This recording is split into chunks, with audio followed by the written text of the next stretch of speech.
You never really know the truth until it's too late. My mother always said something was wrong, but we all brushed it off until one day, when a dusty storage unit held the most shocking truth of our lives. A truth that would shatter everything we knew about our family and spark a revenge no one saw coming. The night my mother passed away was a blur. I remember the phone call, the rushed trip to the hospital, the sterile white walls, and the sound of a heart monitor flatlining. But more than anything, I remember the emptiness, the hollow feeling that stayed with me long after the funeral. Long after the family had gone home, we'd lost our anchor, and I'd lost the only person who had ever truly understood me. In the days that followed, I tried to keep myself busy cleaning out the house, speaking to relatives, organizing the endless paperwork that comes with someone's passing. I didn't want to think. I didn't want to feel. But then came the unexpected. A letter from a storage unit facility addressed to my mother. It was something she had kept hidden from everyone, even from me. I had no idea what was inside, but I had a nagging feeling it was important, vital even.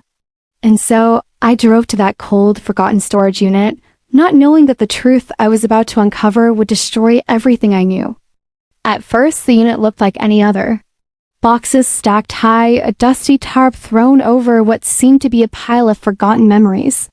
But as I dug deeper, as I began pulling out box after box, I felt the weight of something heavier than the old photographs and papers. There were files, so many files, documents with names, dates, and amounts that made no sense to me at first. But then I began to understand. Slowly, the pieces started to fit together. My father had drained my mother's accounts for years, using her money like it was his own. And he had been doing it for more than 25 years. The realization hit me like a ton of bricks. I could barely breathe, let alone process what I was seeing. The evidence was right there in front of me. Years of lies, years of manipulation. Years of my father, the man I had always trusted, stealing from the woman I had always adored. And worse still, he had made her believe she was crazy for even questioning it. I stood there in the cold, silent storage unit, shaking. The walls seemed to close in around me. The reality of it all starting to seep into my bones. How could this be? How could he do this to her? And worse, how could I have never seen it? My mind began to spin. The images of my childhood flashing before me, mom standing quietly in the kitchen, always cooking dinner for us with a warm smile, never complaining. Dad, coming home late, always the charming businessman, always with a reassuring smile. It was all so perfect, or so I thought. I began to remember those moments when my mother would ask about money, about savings, about how we were doing financially. Dad would dismiss her with a chuckle, saying things like, "Don't worry, darling. You know how this business works. Just trust me." She would nod, her expression unreadable. But I never saw the discomfort in her eyes. I never saw the strain on her face. She always looked so strong, so calm. How could I have been so blind? Suddenly, I felt a surge of anger, raw, hot, and unstoppable. How could he do this to her? And to me, how could he make me grow up in a house where lies were so freely traded? My father, the man I admired and respected, had used his charm and control to manipulate everyone around him. He had made my mother doubt herself, doubt her own instincts, and he had done it so subtly that we all thought she was losing her mind. I sat down on the floor of the unit, the cold concrete against my legs. My hands were shaking as I flipped through the papers, each one a new revelation. There were bank statements showing transfers that never made sense. Records of withdrawals, of investments that never existed, of accounts that were emptied in secret. But what hit hardest were the letters from the bank. Documents proving that my father had forged my mother's signature time and time again. And yet, every time she questioned him, he had gaslighted her into believing that she was imagining things. That she was paranoid. That she was crazy. The guilt hit me in waves. How could I have been so blind to the truth? How could I have allowed this to happen for so many years? My heart clenched with a mixture of sorrow and rage. I had been living in a house built on lies, built on betrayal. And I had never once questioned it. I had never once asked myself why my mother seemed so distant, so sad at times.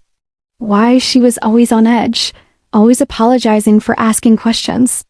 But now, as I sat in that cold storage unit, surrounded by evidence of my father's betrayal, I felt something shift inside me. The anger that had been building for years finally bubbled to the surface. I had to do something. I had to make him pay for what he had done, for what he had stolen from her, from me, from all of us. The next few days were a blur. I couldn't stop thinking about the storage unit, about what I had found. I barely ate. I barely slept. All I could do was replay the details over and over in my mind. The documents, the money, the lies. But one thing kept gnawing at me. How had I missed it? How had I allowed this man to manipulate me for so long? I began to question everything I thought I knew about my father. His words echoed in my ears, the same ones he had said to me so many times when I was younger. Trust me. I know what's best for you. How many times had I taken that as truth? How many times had I put my faith in him without question? How had I allowed him to make me believe that my mother was the crazy one? The one who didn't understand? The one who was always overreacting?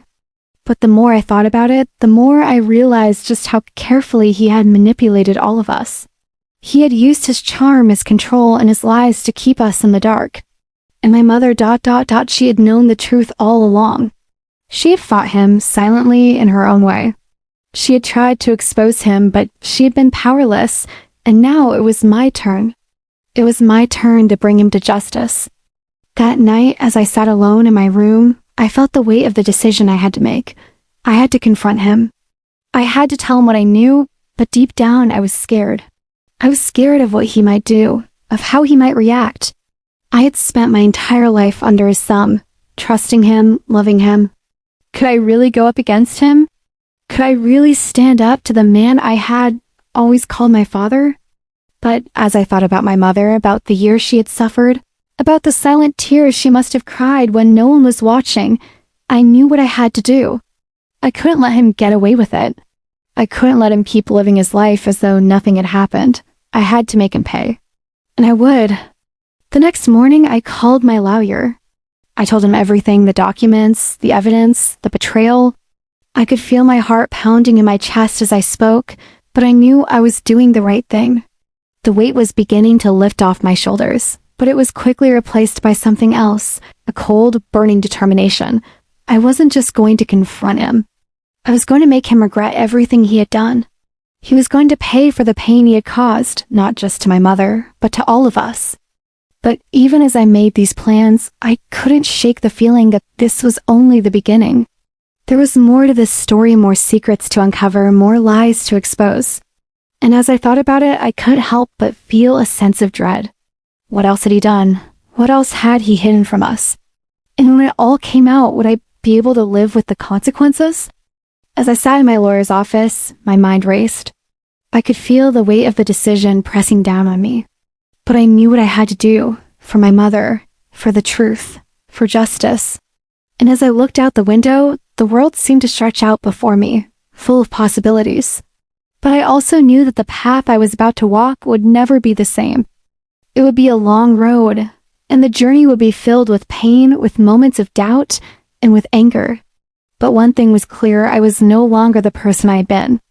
I was someone else now, someone who had tasted the bitter fruit of betrayal, and I was ready to make it right. The weight of the truth was suffocating. I could barely breathe as I sat in the sterile office of my lawyer, the same lawyer I had called in a panic just days earlier. The walls seemed to close in on me, the hum of the fluorescent lights above echoing in the silence.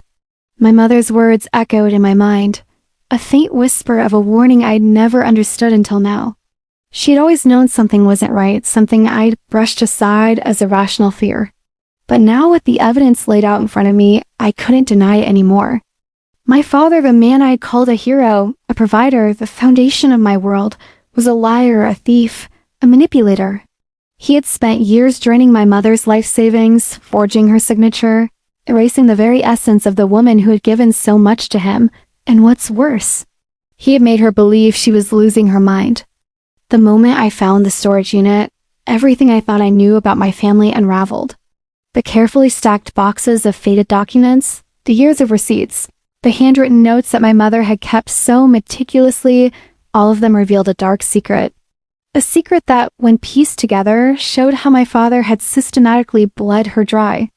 But that wasn't the worst part. It wasn't the financial ruin that crushed me, it was the emotional betrayal. My mother had been living a lie for 25 years, convinced that the man she loved and trusted was slowly suffocating her, not only financially, but emotionally too. I could still hear my father's voice, that sweet, calming tone he had always used when he dismissed her concerns. "It's just the way the business works, darling," he would say with a reassuring smile. "You don't need to worry about it. Just trust me." And she did. She trusted him. How could she not? How could anyone not trust the man they had built their life with, the man they had raised children with? But now, with the truth staring me in the face, I was flooded with rage and confusion. How had I been so blind? How had I missed all the signs? The tightness in my mother's smile, the way she hesitated when she spoke about finances, the late-night conversations she had on the phone, always whispering, always guarded. How had I not seen the pain in her eyes? The shame? The exhaustion? The anger I felt was visceral, hot, consuming. My fist clenched as I thought about the years she had spent feeling crazy, being gaslit by him. How many nights had she lain awake, wondering if she had imagined the thefts, the secret withdrawals, the empty promises? And how many times had he laughed it off, telling her she was overreacting, that it was all in her head? But what hit hardest was the memory of those rare moments when my father would act tender, when he would wrap my mother in his arms, whispering sweet words in her ear. Those moments felt like warmth, like security. And now I realized they had been nothing more than carefully crafted lies, manipulation designed to keep her in his grip. He had known exactly what he was doing. As I sat in the lawyer's office, staring at the documents I had brought with me, I realized how deep this betrayal ran. I had trusted my father with every part of me, my childhood, my future, my happiness. And now the foundation of my entire life felt like it was crumbling beneath me. The anger was there, yes, but there was also a deep, gnawing sorrow. Sorrow for the years my mother had spent trying to make things work, trying to hold everything together, when in reality she had been drowning. And I had been oblivious to her pain. Days passed in a blur. I couldn't shake the images from my mind of my mother, always so strong, always so silent, bearing the weight of a secret she had never been able to share. The more I thought about it, the more I saw the pieces of the puzzle fall into place. The lies, the gaslighting, the manipulation, it was all so clear now. My father had known exactly what he was doing. He had built a life on lies, on taking from the woman who loved him, and he had done it without hesitation, without remorse. I would never forget the day my mother had said she wanted to speak to me about something. I was younger then, too young to understand the significance of her words. She had told me to watch out for my father, that not everything was as it seemed. But I hadn't understood. I hadn't seen the warning signs. And now, with the evidence in front of me, I felt a sickening twist in my gut. She had known. She had known everything, but she had been too afraid to confront him, to expose him for the monster he truly was. I found myself replaying those conversations, those small, seemingly insignificant moments when my mother would ask questions. "How is the business doing?" she'd ask. And my father would smile, a glint in his eye. "Don't worry, sweetheart. Everything's fine." But it wasn't fine. It hadn't been fine for years. And now I was left with a shattered image of the man I had once trusted. My father had deceived me, had deceived us all. And yet, even as the rage built within me, I couldn't help but wonder, was this all his fault? Or had my mother been complicit in allowing it to happen? She had let him control everything. She had let him take the reins of their life, their finances, their future. And for what? To protect the family's image? To avoid confrontation? To keep the peace? I didn't know, but what I did know was this. My father had preyed on my mother's love, on her weakness, and he had used it to his advantage. I started to make plans. There was no way I was going to let him get away with it. But as I sat down to figure out how I would confront him, I couldn't help but feel a deep sense of conflict. My father was the man who had raised me, the man who had been there for me during my toughest moments. How could I take him down? How could I expose him for the monster he was? The thought of it made my stomach churn, but deep down, I knew it had to be done. He had taken everything from my mother. And now it was time to take it all back. The first step was to gather everything I could. The documents, the bank records, the forged signatures, the statements that proved he had been lying, stealing, and manipulating for years. But as I looked at the stack of papers, I felt a sense of dread settle in my chest. This wasn't just about revenge. This was about exposing the truth, about showing the world who my father really was, and that terrified me. Because once the truth was out, there would be no going back. No way to undo what had been done. The more I thought about it, the more determined I became. I had to do this for my mother, for the years she had spent suffering in silence, and for myself.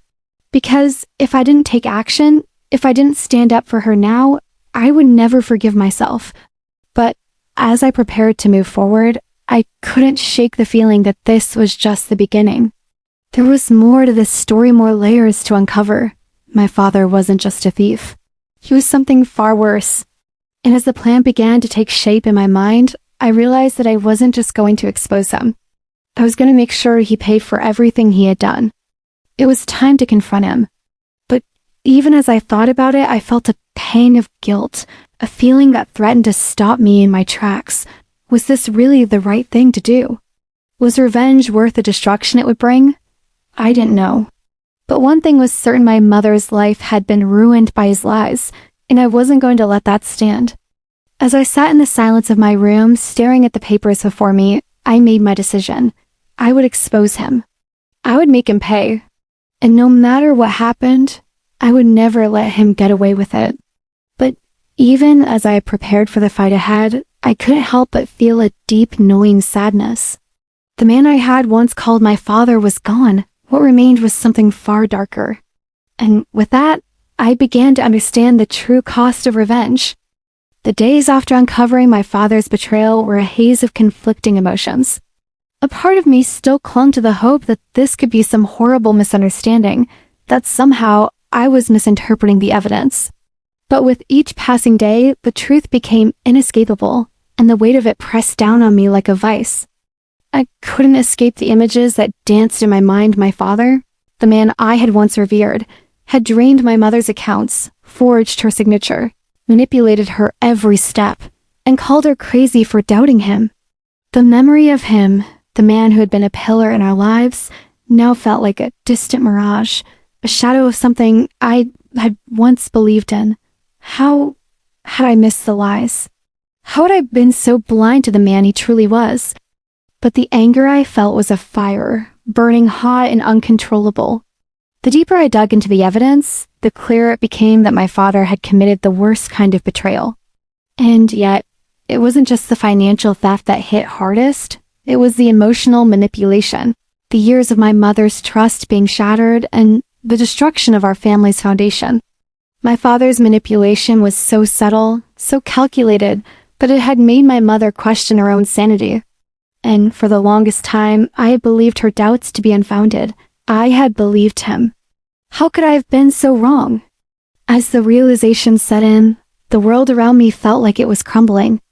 I could no longer look at the house we had shared, the home that had once felt like a place of love and security, without feeling nauseous. Every room seemed to whisper with memories, now tainted by the truth. I remember one afternoon, sitting in the living room, staring at the empty chair where my father used to sit. The room was eerily silent, the air thick with the weight of all that had happened. It felt as if the very walls were closing in on me. I thought back to the childhood moments I had cherished, the family vacations, the birthday celebrations, the quiet nights spent together. I could still remember the way my father used to hold my mother's hand, the way he would make her laugh with his stories. Those moments, so full of warmth and love, now felt like lies, a facade carefully constructed to keep us all in the dark. How could he have pretended to love her, to care for her, all while betraying her in such a devastating way? How could he have done this to his own family? The anger bubbled up inside me, a deep guttural rage that I couldn't contain. My hands trembled as I flipped through the papers in front of me, the weight of the evidence pressing down on me like a heavy stone. But with each new piece of information, the fire within me only grew stronger. I had to make him pay. I couldn't let him get away with this. For my mother, for myself, for the family he had destroyed. And yet, amidst the rage, there was an overwhelming sense of sorrow. I thought about the years my mother had spent in silence, questioning herself, doubting her own instincts. The man she had loved had made her feel small, insignificant, and crazy. And I had stood by, oblivious to the pain she was enduring. The guilt was unbearable. I should have seen it. I should have protected her, but now it was too late.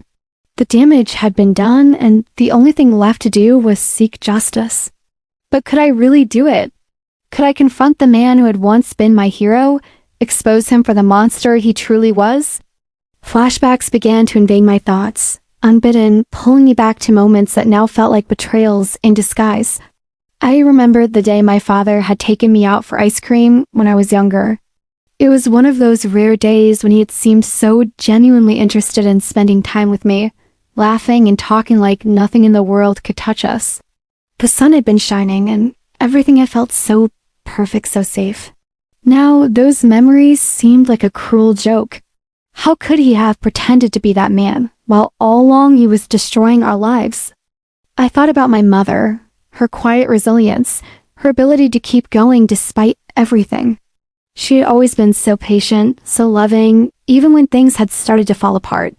How had she endured the emotional and psychological toll of living with a man who made her feel worthless? And how had she managed to keep it all inside? For years, never once speaking up, never once revealing the full extent of her pain. I could feel the weight of her suffering on my shoulders now. The guilt was suffocating, but the rage I felt for my father was even stronger. How dare he make her feel like she was nothing? How dare he make me question the man I had always looked up to? The betrayal had shaken the very core of my identity, and I didn't know how to put the pieces back together. And yet, there was something else stirring deep within me. A quiet voice that urged me to take action, to seek justice not just for my mother, but for the family that had been torn apart. The plan had begun to take shape in my mind, slow and steady, like a creeping vine that twisted and wound its way through the dark corners of my thoughts. I had the evidence. I had the proof of his deception. But what I didn't have was the courage to face him. I spent days wrestling with myself, torn between the desire for revenge and the fear of what that might cost me.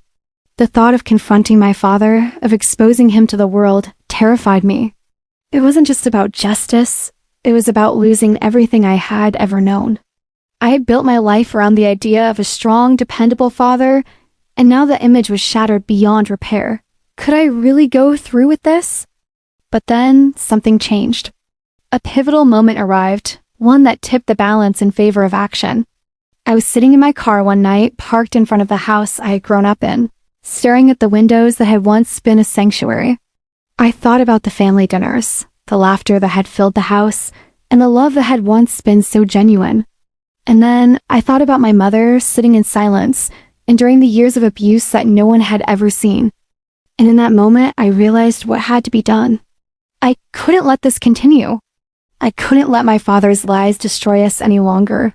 He had taken so much from us already, our peace, our trust, our happiness, and it was time to take it back.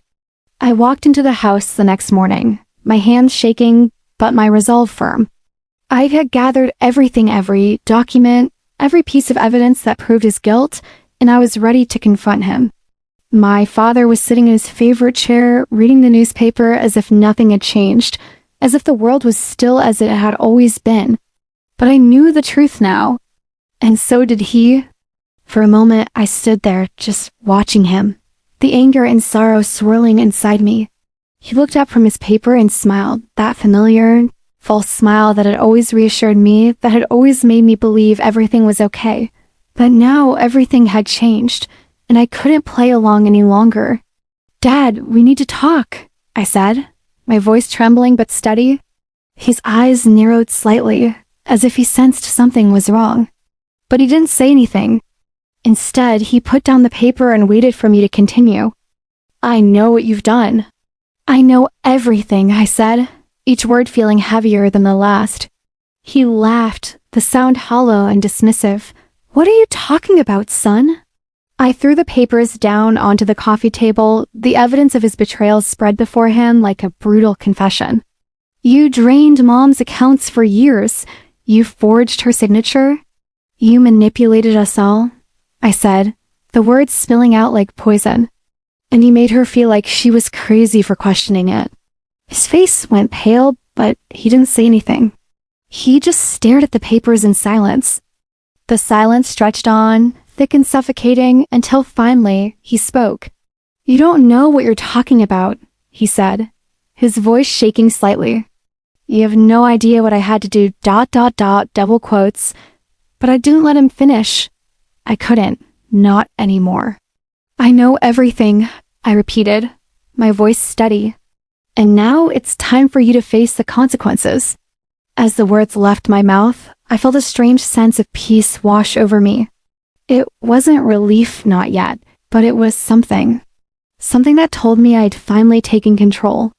Finally taken back what he had stolen from us. The battle was far from over, but I had made the first move.